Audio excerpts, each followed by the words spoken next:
नमस्कार दोस्तों, स्वागत है आपका हमारे YouTube चैनल सुवास्तु ज्ञान में। जैसा कि भारतीय संस्कृति में ज़्यादातर जानवर किसी न किसी देवी देवता की सवारी हैं, इसी नाते पूज्य हो जाते हैं। नंदी बैल भगवान शिव की सवारी है, उसी प्रकार उल्लू माता लक्ष्मी की, और चूहा हम सबके फ्रेंड गणेशा जी की सवारी है। काला कुत्ता भी दंड प्राणी भैरव की सवारी है। सवाल यह है कि जब चूहा और कुत्ता किसी देवी देवताओं की सवारी है, तो फिर उनकी श्रेणी में आने वाली बिल्ली किस देवी देवता की सवारी है? आइए पता करते हैं और आपको हम बताते हैं। शास्त्रों एवं हिंदुओं की प्राचीन परंपरा में बिल्ली शामिल है। भारत के प्राचीन शास्त्र एवं हिंदुओं की प्राचीन परंपराओं में बिल्ली शामिल है। बिल्ली का अस्तित्व पृथ्वी पर करीब 10,000 वर्ष पहले से बताया जाता है। भारत के अलावा कुछ देशों में बिल्ली को देवता की तरह पूजा जाता है। भारतीय ज्योतिष के अनुसार बिल्ली को अच्छा नहीं माना जाता है। काली बिल्ली रास्ता काट जाए तो अपशगुन माना जाता है। यदि किसी के घर में बिल्ली रो रही हो तो इसे गृह कलेश का सूचक भी माना जाता है। बिल्ली का दूध पी जाना अशुभ माना जाता है और उसे पाला भी नहीं जाता, बल्कि घर में दिखाई दे तो भगाने की पूरी कोशिश की जाती है। यह सब कुछ इसलिए किया जाता है, देवी षष्ठी को बच्चों का रक्षक माना जाता है। इनका वाहन काली बिल्ली है। नवजात के छठी मनाने के पीछे का कारण भी यही है कि हिंदू मान्यता है कि नवजात के जन्म के षष्ठ दिन मतलब छठवें दिन ये आकर बच्चे के मस्तक में उसका भाग्य लिख के जाएगी। इन्हें कार्तिकेय की पत्नी भी कहा जाता है। वैदिक काल से इन्हें माना जा रहा है और इनके रूप और संबंधित कथाओं में बदलाव आते जा रहे हैं। कई जगह इनका नाम देवसेना भी कहा गया है। इस प्रसिद्ध लोक कथा इनसे जुड़ी है। एक महिला ससुराल में खाना हटा लेती थी और अपने ससुराल वालों द्वारा अपमानित होने के डर से उसने इसे एक काली बिल्ली को दोषी ठहराया, जिसे चोरी करने के लिए विधिवत दंड दिया गया था। संयोग से बिल्ली सतवई या षष्ठी का वाहन थी। बिल्ली ने गलत तरीके से आरोपी होने का बदला लेने का फैसला किया और उस महिला के बच्चों को पैदा होते ही चोरी करना शुरू कर दिया। बिल्ली अपने बच्चों को ले जाती और सतवई को दे देती थी। इस प्रकार उसने अपने 6 बेटों को चुरा लिया। जब बहू को एहसास हुआ तो उसने देवी सतवई से प्रार्थना की और क्षमा मांगी। सतवई ने बहू को चावल के आटे से बिल्ली की मूर्तियां गढ़ने की सलाह दी और इससे पवित्र धागे को देवी की प्रतिमा से बांधकर दोनों की पूजा करने को कहा। बच्चा पैदा हो जाता है तो पवित्र धागे को नए जन्मे बच्चे को सतवाई के निशान के रूप में बांधना चाहिए। ऐसा व्रत 7 करना चाहिए, जिससे नई माता को छठे दिन केवल दूध और फल पीकर रहना चाहिए। आलक्ष्मी दरिद्रता की अष्टधात्री देवी है। आलक्ष्मी विष्णु पत्नी लक्ष्मी की बड़ी बहन है, जो अधर्म की पत्नी है। आलक्ष्मी अर्थात दरिद्रता का निवास इन स्थानों पर होता है। गृह कलेश, झूठ बोलने वाले व्यक्ति, संध्या के समय सोने वाले व्यक्ति, देव का पूजन न करने वाले व्यक्ति, अतिथियों का सत्कार नहीं हो, पितरों का श्राद्ध न किया हो, जुआ खेला जाता हो, स्त्री पुरुष चरित्रहीन हो और सदैव पाप कर्म किए जाते हों। शास्त्रों ने अलक्ष्मी को राहु का प्रतीक माना है तथा राहु परम अशुभता का प्रतीक है। आलक्ष्मी सदैव बिल्ली की सवारी करती है। ऐसा देखा जाता है कि जहाँ मांस और मदिरा का भक्षण किया जाता है या जहाँ सनातन संस्कृति के आचरण होता है, वहाँ बिल्लियाँ बहुत पाई जाती हैं, बहुत देखने को मिलती हैं।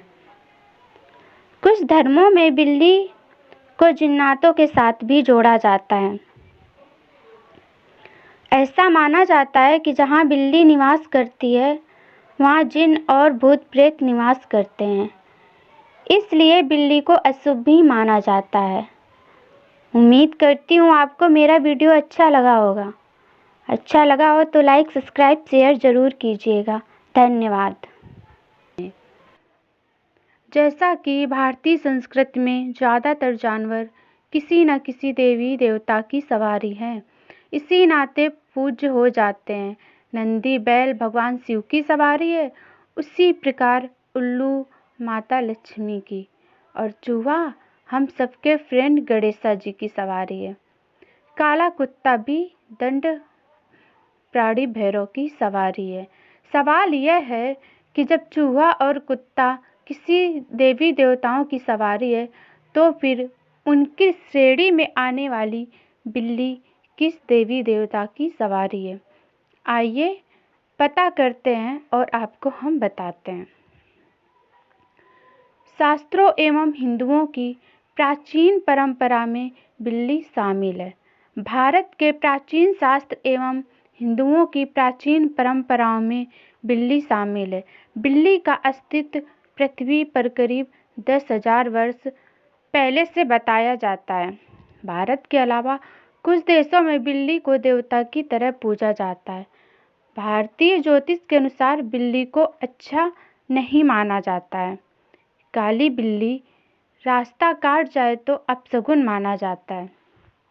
यदि किसी के घर में बिल्ली रो रही हो तो इसे गृह कलेश का सूचक भी माना जाता है। बिल्ली का दूध पी जाना अशुभ माना जाता है और उसे पाला भी नहीं जाता, बल्कि घर में दिखाई दे तो भगाने की पूरी कोशिश की जाती है। यह सब कुछ इसलिए किया जाता है, देवी षष्ठी को बच्चों का रक्षक माना जाता है। इनका वाहन काली बिल्ली है। नवजात के छठी मनाने के पीछे का कारण भी यही है कि हिंदू मान्यता है कि नवजात के जन्म के षष्ठ दिन मतलब छठवें दिन ये आकर बच्चे के मस्तक में उसका भाग्य लिख के जाएगी। इन्हें कार्तिकेय की पत्नी भी कहा जाता है। वैदिक काल से इन्हें माना जा रहा है और इनके रूप और संबंधित कथाओं में बदलाव आते जा रहे हैं। कई जगह इनका नाम देवसेना भी कहा गया है। इस प्रसिद्ध लोक कथा इनसे जुड़ी है। एक महिला ससुराल में खाना हटा लेती थी और अपने ससुराल वालों द्वारा अपमानित होने के डर से उसने इसे एक काली बिल्ली को दोषी ठहराया, जिसे चोरी करने के लिए विधिवत दंड दिया गया था। संयोग से बिल्ली सतवई या षष्ठी का वाहन थी। बिल्ली ने गलत तरीके से आरोपी होने का बदला लेने का फैसला किया और उस महिला के बच्चों को पैदा होते ही चोरी करना शुरू कर दिया। बिल्ली अपने बच्चों को ले जाती और सतवई को दे देती थी। इस प्रकार उसने अपने 6 बेटों को चुरा लिया। जब बहू को एहसास हुआ तो उसने देवी सतवई से प्रार्थना की और क्षमा मांगी। सतवई ने बहू को चावल के आटे से बिल्ली की मूर्तियां गढ़ने की सलाह दी और इसे पवित्र धागे को देवी की प्रतिमा से बांधकर दोनों की पूजा करने को कहा। बच्चा पैदा हो जाता है तो पवित्र धागे को नए जन्मे बच्चे को सतवाई के निशान के रूप में बांधना चाहिए। ऐसा व्रत 7 करना चाहिए, जिससे नई माता को छठे दिन केवल दूध और फल पीकर रहना चाहिए। आलक्ष्मी दरिद्रता की अष्टधात्री देवी है। आलक्ष्मी विष्णु पत्नी लक्ष्मी की बड़ी बहन है, जो अधर्म की पत्नी है। आलक्ष्मी अर्थात दरिद्रता का निवास इन स्थानों पर होता है। गृह कलेश, झूठ बोलने वाले व्यक्ति, संध्या के समय सोने वाले व्यक्ति, देव का पूजन ना करने वाले व्यक्ति, अतिथियों का सत्कार नहीं हो, पितरों का श्राद्ध ना किया हो, जुआ खेला जाता हो, स्त्री पुरुष चरित्रहीन हो और सदैव पाप कर्म किए जाते हों।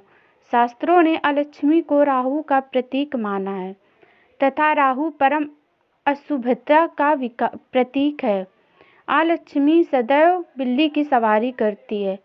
ऐसा देखा जाता है कि जहाँ मांस और मदिरा का भक्षण किया जाता है या जहाँ सनातन संस्कृति के आचरण होता है, वहाँ बिल्लियाँ बहुत पाई जाती हैं, बहुत देखने को मिलती हैं।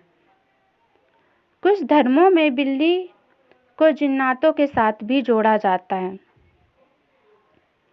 ऐसा माना जाता है कि जहाँ बिल्ली निवास करती है, वहाँ जिन और भूत प्रेत निवास करते हैं, इसलिए बिल्ली को अशुभ भी माना जाता है। उम्मीद करती हूँ आपको मेरा वीडियो अच्छा लगा होगा। अच्छा लगा हो तो लाइक, सब्सक्राइब, शेयर ज़रूर कीजिएगा। धन्यवाद।